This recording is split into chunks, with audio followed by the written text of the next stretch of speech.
Fala Fera, essa é a nossa aula sobre corrente elétrica, beleza? Nós já vimos na aula de condutores em equilíbrio que o movimento dos elétrons, né, livres, ele é desordenado.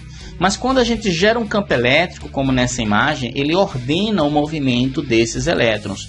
Veja, inicialmente ele é desordenado e ao gerar um campo elétrico nessa região, ele vai ordenar o movimento desses elétrons. Esse movimento ordenado de cargas elétricas constitui a corrente elétrica. É importante realçar que os elétrons livres, apesar do seu movimento ordenado, colidem continuamente com os átomos do material, seguindo trajetórias irregulares e com velocidades médias muito pequenas. Eles avançam no sentido da força elétrica, superpondo-se ao movimento caótico que resulta dos choques com os átomos do condutor. Então está aqui o movimento ordenado dos elétrons, tá certo? Agora, esse é o sentido real dos elétrons. Agora, o sentido da corrente elétrica é igual ao sentido do campo elétrico no interior do condutor. Essa convenção é internacionalmente adotada e a corrente considerada nessas condições é chamada de corrente convencional. Ora, a corrente convencional pode então ser imaginada como se fosse constituída de cargas livres positivas em movimento. Nós sabemos que isso não acontece, por isso que nós separamos o sentido real da corrente e o sentido convencional dela. Assim, sempre que falarmos em sentido da corrente de um condutor, estaremos nos referindo à corrente convencional. Observe que a corrente convencional tem sentido contrário ao real. No sentido convencional, a corrente elétrica entra no gerador pelo polo negativo e sai pelo polo positivo, tá certo? Em todos os problemas nós vamos adotar o sentido convencional da corrente elétrica. Bom, pessoal, nós temos aqui dois tipos de corrente elétrica, tá certo? A corrente contínua e a corrente alternada. A corrente contínua, denominamos corrente contínua constante toda corrente de sentido e intensidade constantes no tempo. Então, ela aparece, por exemplo, nas baterias, nas pilhas, tá certo? Ela é uma corrente contínua. Ela tem intensidade e ela tem sentido sempre constante. Além da corrente contínua, é importante estudar a corrente alternada, que muda periodicamente de intensidade de sentido. Os terminais das tomadas das residências, por exemplo, fornecem uma corrente alternada com frequência de 60 Hz. Ou seja, as tomadas das residências oscilam em intensidade e sentido 60 vezes a cada segundo, tá bom? É o caso da energia das hidrelétricas, dos geradores e das tomadas das residências.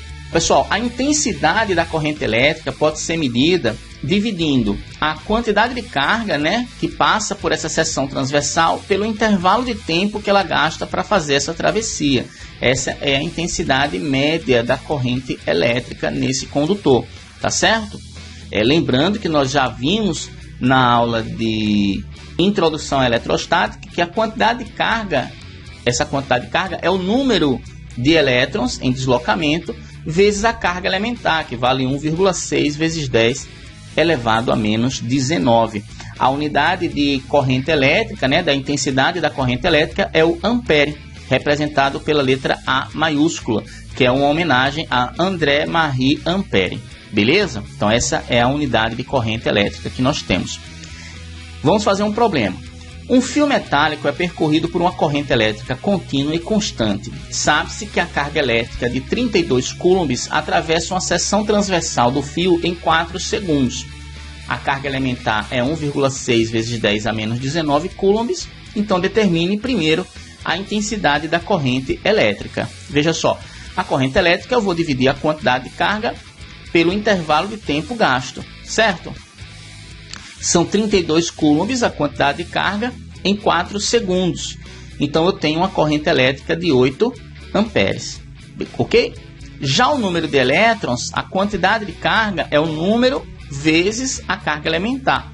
Veja, o número é a carga e o E que multiplica na direita, na esquerda ele divide. Então se eu colocar aqui a quantidade de carga 32 e a carga elementar 1,6 vezes 10 elevado a menos 19 coulombs, 32 dividido por 1,6 é 20 e 10 a menos 19, quando sobe para o numerador, sobe com sinal positivo. Então eu tenho, passando por esse condutor, naquela seção, 20 vezes 10 elevado a 19 elétrons, tá certo?